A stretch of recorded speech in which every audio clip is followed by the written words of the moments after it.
บายดีเนาะเช้านี้สิพาทุกคนมายำหมองใส่งูหวังนะใส่เปล่าไว้เมื่อวานนี้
แล้วสองตู้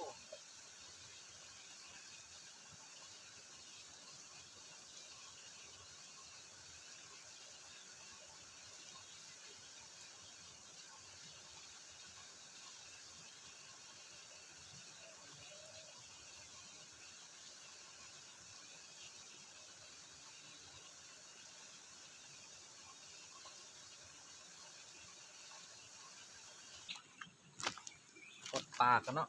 หวยปากกันโอ้มานแล้ว1 โตมีแต่ปลาได้สุดแซ่บเลยนี่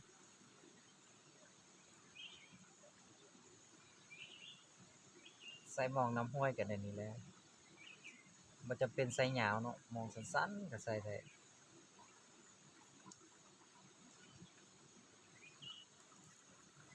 ตัวนี้บ่ฮอดว่าซ้ำมองสำนี้2 โตนี่แซ่บเลยป้าปีพันธุ์ดีแท้มาแล้วนี่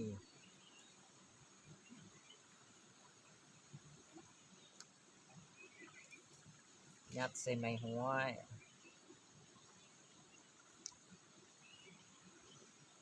บ่ได้เอาทุกอย่างใส่ห้วยเอาซะ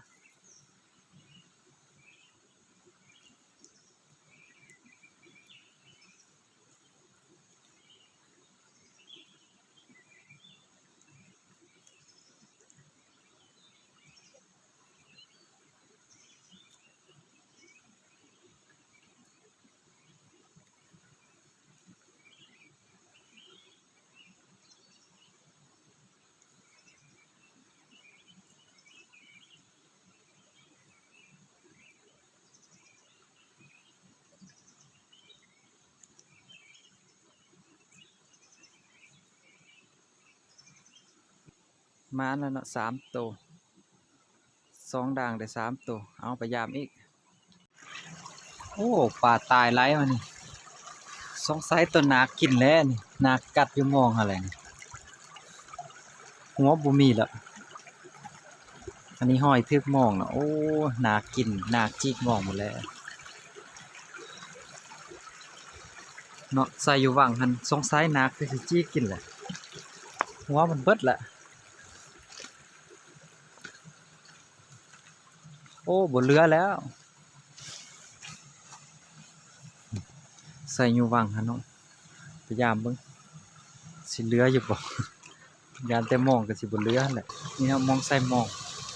โอ้ทึกอยู่เห็นขาวๆอีกหันตัวหนึงคือสิแม่นเหลือตัวนากินโอ้น่าเสียดายเว้ย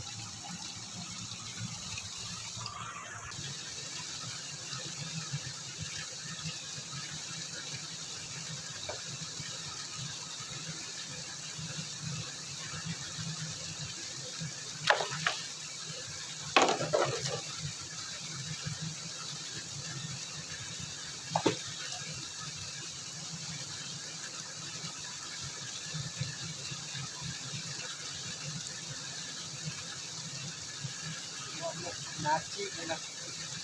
ต้นมันเลยเว้ยตัวนาเอ้ย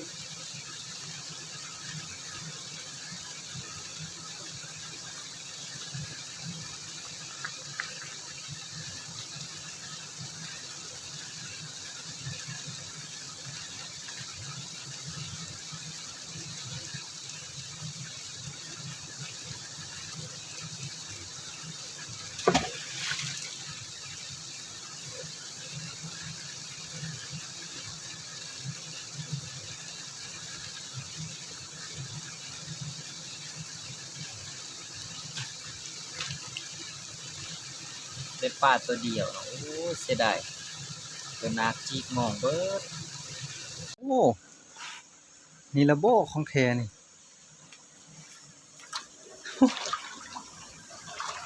ป่าร้ายเลยนี่มองสั้นๆนึงนี่กองกันอยู่นี่หมดเลยโบ3 ตัวมองสั้นสำนี้เลยพี่น้องเลยโอ้น่าจะเอามองยาวมาใส่เนาะโอ้ยนี่แหละมัน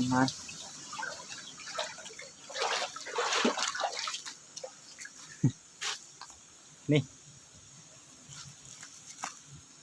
มองสั้นสำนี้ก็ได้3 ตัวโอ้เลื่อมอยู่จางนี้ถึกอยู่3 ตัวดังนั้นตัวหนึ่ง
มันที่เราพี่น้อง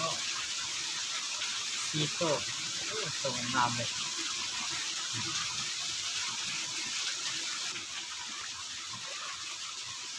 โอ้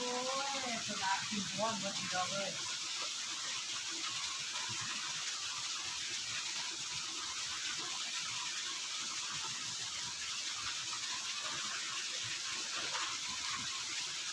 อันนี้ผู้ที่กะฟัง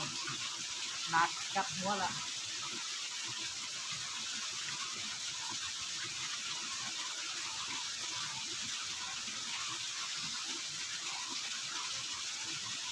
เอาแล้ว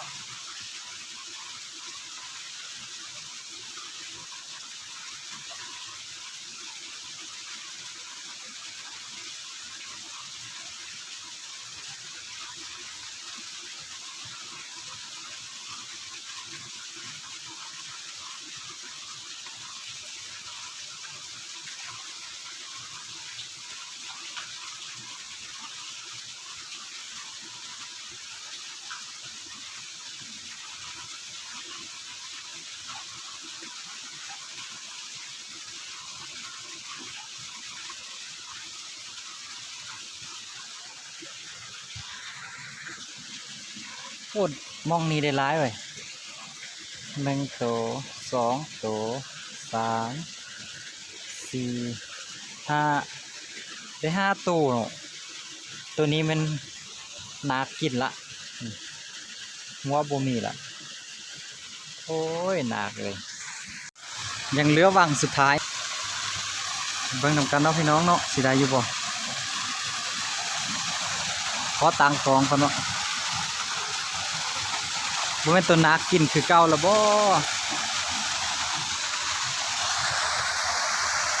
พุ่นตัวหนึ่งเราจะแจ้สุดพุ่นเนาะ เบิ่งนำกันเนาะพี่น้องเนาะสิได้อยู่บ่ขอตังกองก่อนเนาะบ่แม่นตัวนักกินคือเก่าแล้วบ่พุ่นตัวหนึ่งเราจะแจ้สุดพุ่นเนาะ พุ่น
มันก็ทึกร้ายอยู่ได้พี่น้องเลยนี่ต้นนักเอาไปกินขั้นต้นหนึ่งเนาะเดี๋ยวสิไปลองไปเอาบ้างสิได้อยู่บ่โอ้ยนะ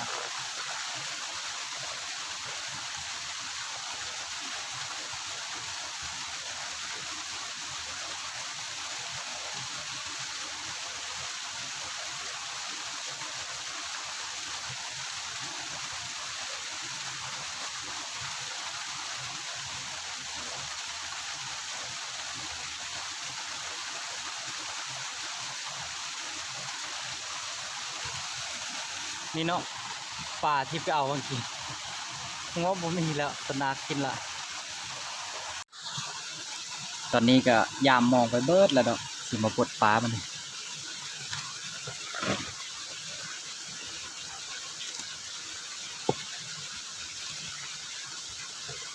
ก็พอได้อยู่ได้พี่น้องเลย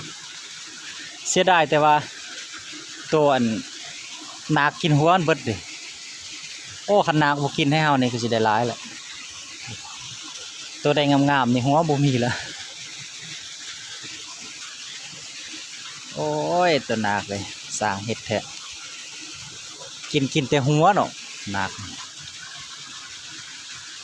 โอ้ยปิงนี่คักสุดแล้วปลาใหม่ๆนึงปลาธรรมชาติอีกเลย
นี่เนาะใส่หมอกมึงนี่ได้ยักษ์โตได้หลายได้1 2 3 4 5 6 7 8 9 10 11 12ตัวนี้นากินอยู่1 2 3 4 5 6นากิน6ตัวเนาะโอ้ยนากินหัวมันเบิดได้แต่โต1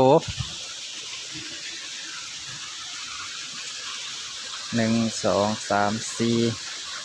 5 6 7 8 9 10 11 12 13 14 15 16 17 18 19ได้19ตัวนะพี่น้องเนาะตัวนากินนี่หัวมันบ่มีละโอ้คันนาบ่กินนี่สิได้หลายอยู่เหลือจากนากินอย่างใดซ้ำนี้เนาะจังใดก็อย่าลืมกดติดตามให้บาติดเด้อทุกคนเด้อแล้วเจอกันเนาะในคลิปหน้า